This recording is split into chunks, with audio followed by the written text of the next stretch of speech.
Yo guys, it's slyroh. You already know that today we are back reading some more Danganronpa Zero. Today we should be starting on chapters 10 and 11, which again, this is another one that are combined together. And I think some of these are going to start getting a little bit longer. So despite the fact that there are 16 chapters and you would think that we're more than halfway through, off to the side, I don't have it in the screen region just because of like how it's set up. But I know that there's a total of 260 like pages in like this like online document thingy. And chapter 10 and 11 is on page 75, which means that we're like a third, like I think we're less than like a third of the way through or something like that. So I feel like some of these upcoming chapters are going to be really, really long.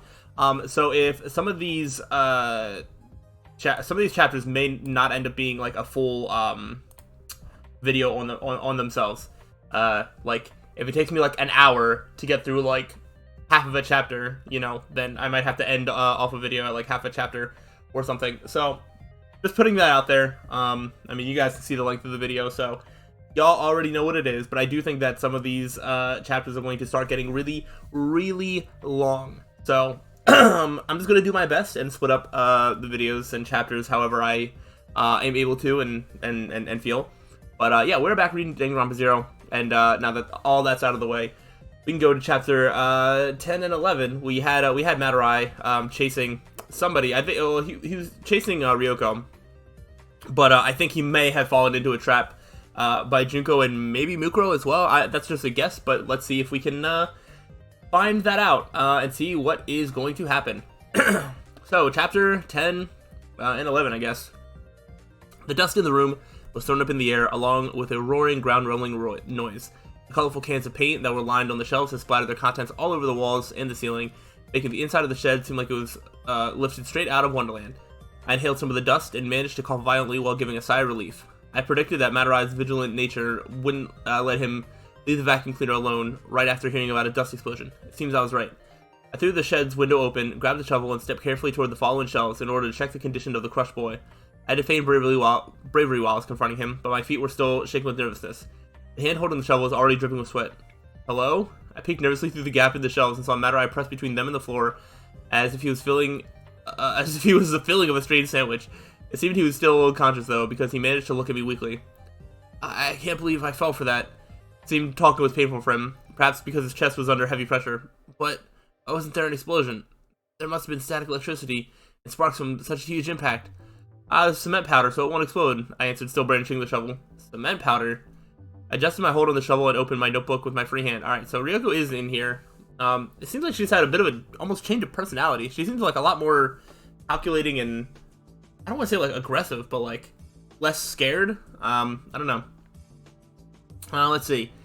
The necessary conditions for a dust explosion are flammable dust, oxygen, and a source of fire, but cement powder isn't oxidized so it doesn't burn. In other words, it isn't flammable dust, so it can't cause a dust explosion. That seems to be the explanation. And you knew all that?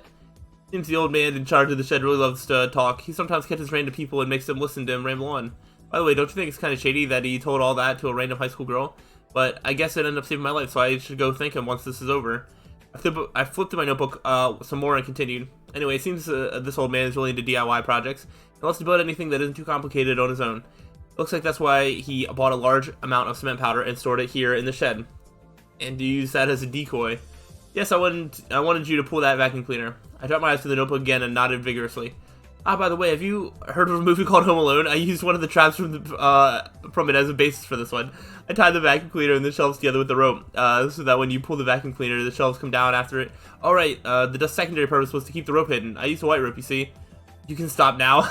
Yeah, you don't need to, like, explain your master plan. Madurai interrupted me with a weak voice. So this was so was this trap your ace up the sleeve? No, I have a different one. After all, in Home Alone, it wasn't Culkin-kun who ultimately stopped the robbers. It was the adults who came to save him. It was that way in both the first and second movies. So you see, the ace up my sleeve would be when someone comes to save me and... Yes, I get it, please stop. Honestly, Madurai's gotta be like, just kill me. I don't want to hear this anymore. Madurai twisted his face as if he was getting bored. But don't you think it's still early to think you've won? Huh? Strange expression caught my attention and I couldn't help returning the question. What do you mean? I mean, I haven't shown you the ace up my sleeve yet. Leaving those words, Madurai finally sank into silence. He didn't reply even when I prodded him. It seemed he had lost consciousness. I had a feeling something was left half-baked, but since my notebook also taught me there's a chance I might catch... Oh my gosh. Pneumoconiosis? Sure, if I inhaled too much dust, I decided to first get out of the shed.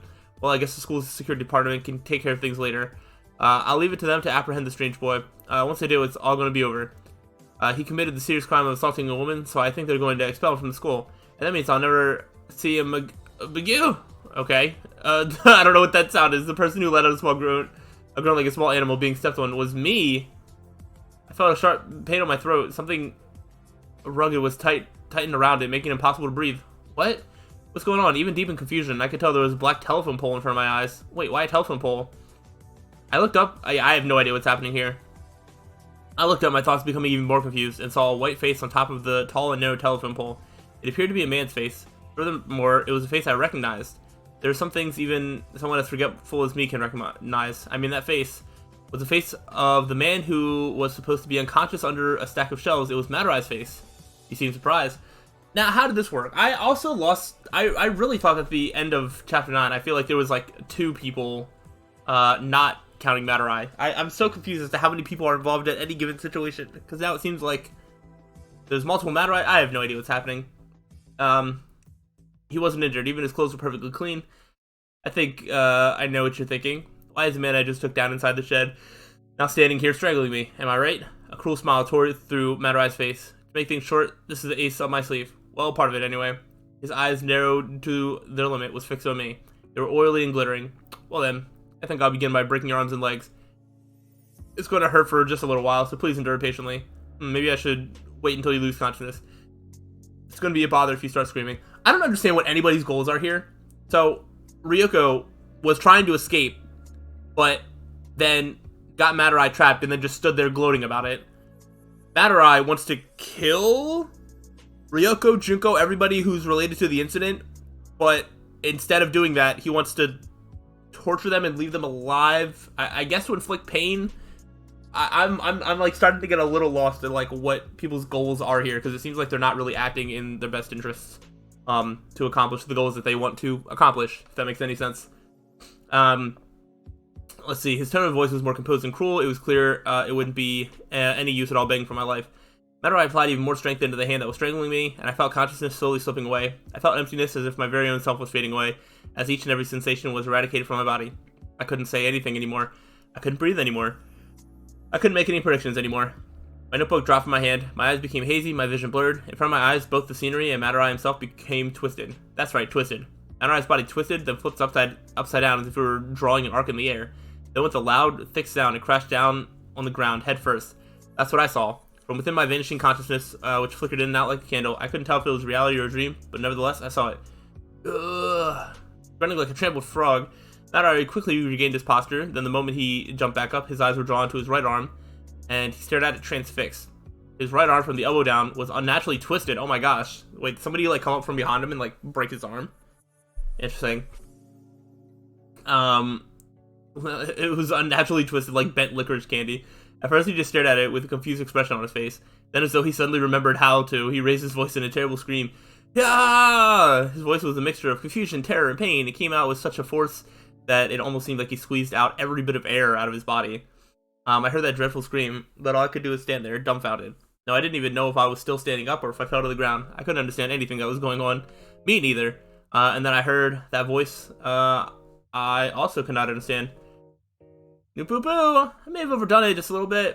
I'm not even sure I can call it a voice. A noise might be a more appropriate description. Well, it's not like I had any choice. It would be a pain for me if you died here. After all, you're the protagonist of the story, at least for now. That's when I noticed it. I wonder how I could have missed it until now. There was a pitch black silhouette standing right before me, and on top of that black silhouette, floated a face that I remember seeing somewhere before. But I couldn't remember. I couldn't remember whose face it was. Wow, you couldn't remember Junko Inoshima? How, I don't know, how awful. You don't remember who I am, do you bastard? I guess that's just natural, but don't worry, I'm sure you'll remember soon enough. After saying that in a laughing tone, the voice coming out of the shadow turned lower. But first, there's something that still requires taking care of here. What happened next? So they're not gonna, like, explain how Madurai was, like, crushed under something and then just was not, and he was perfectly fine? Like, they're not gonna explain that at all? We're just moving on from that? Okay, yeah, I'm just checking. What happened next started before I knew what was going on and ended in a split second. First, there was a hand on top of Madurai's head. He was still on the ground screaming. The hand started stroking his head gently. Madurai looked up with a surprised expression on his face, but suddenly there was a snapping noise, and his head, fixed with the same expression, began to spin. Finally, it stopped at an inexplicable angle. Madurai collapsed on the ground before he knew what was happening to him. He spitted red foam at my feet, his body convulsing in short spasms. This is just a dream. That was the conclusion my mind reached then and there, and I could feel my body strangely relax. Yes, it couldn't be anything else. The scene is so far removed from reality, it couldn't possibly be anything but a dream.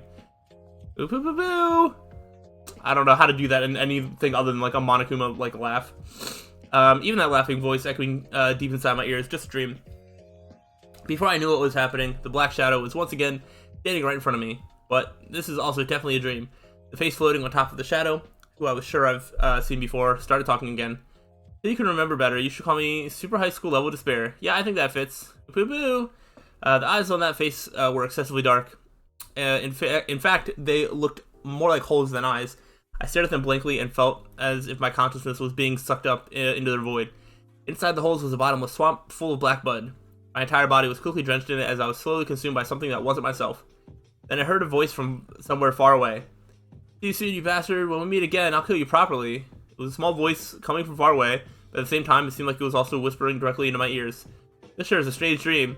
With that last thought, I finally became totally submerged inside the bottomless swamp, and my consciousness was completely lost. Okay. The girl tilted her neck. Junko Inoshima tilted her neck grandiosely. Great that I came back and all, but what's going on here? She swayed up from her crouching posture. There was something right in front of her eyes. It was a dead body. A man, his neck and arms twisted in a strange way. Let's see. This guy is... She raised her hand to her chin and closed her eyes tightly, posing like a great detective on the verge of a huge deduction. After a short period of indecision, Junko Inoshima suddenly raised her voice in a cheer. Oh, I remember. That's right. His name was Madurai. By the way, that's silly of me. Forgetting who someone I just killed myself is. I hope that forgetfulness of hers isn't contagious. Just kidding. Inoshima's laughter echoed through the night sky and seemed to pile up on top of it. It was as if there were more than one of her laughing in simultaneous chorus. But the next moment, her laughter stopped. Her face turned sullen as if she suddenly got tired of laughing. There's also the issue of the other missing body. Honestly, where did that old geezer go?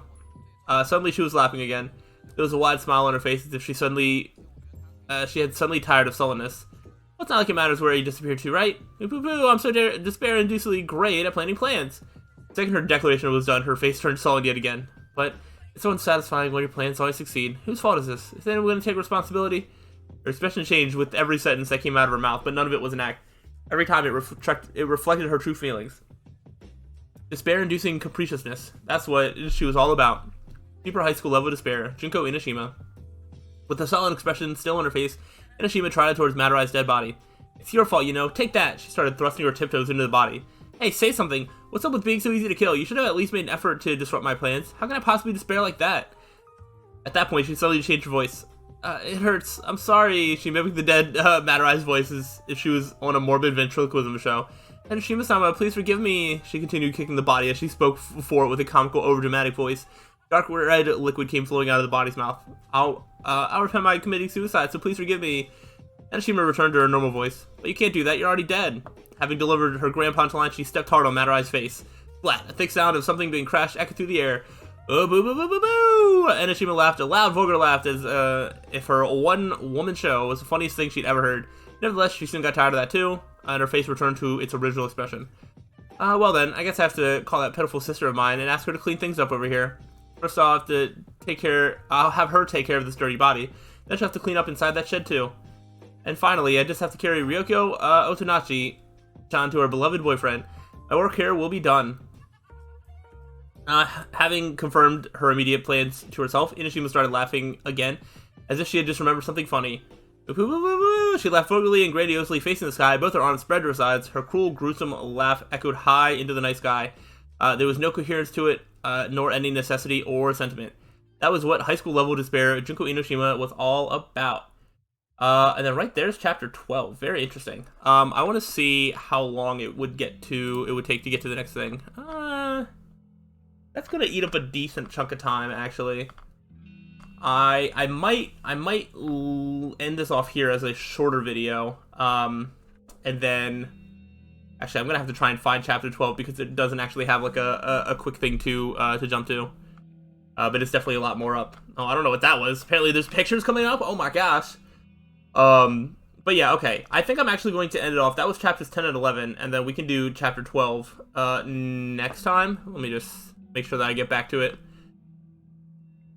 Yeah, so like right around here, I can make a mental note. Chapter 12 will probably be its own video, and then from there on, it'll probably just be, I think, from what I can tell, it looks like chapter 16 is going to be the one that's like going to take up like more than anything else. So that one might have to be split into sections. But until then, we might be able to do like a chapter per video until the rest of this. So that was chapters 10 and 11. We will do chapter 12 next time, which will probably be its own video, and then after that, it'll probably be a chapter per video. It looks like chapters 13 and 14 might also be combined, so we'll see as we go on. But alright, that was a kind of confusing chapter. I mean, it was kind of just Junko, you know, coming to save the day, and then doing normal Junko stuff, you know, how she is. But I don't feel like we really learned that much. There's still, I'm assuming maybe like the missing person is also like one of these bodies, either inside the shed or the one that was just killed. I don't really know. Maybe, I have no idea. I really have no idea. I don't really get the whole Matter Eye stuff at all. But I feel like that kind of got dragged on so much where it's just like I kind of don't want them to keep going back to it. So we'll see, you know, what happens. And I don't really know what the state of Ryoko is right now. It seems like she's kind of passed out on the ground. So I don't know. This chapter didn't do a great job explaining everything that was like sort of happening like visually in a way that I could really understand it. So we will see. Hopefully we can gather the important details as we continue reading. And that is where we stand for now. So if you guys are enjoying, please let me know, and I will see y'all on the next time. So till then, peace out.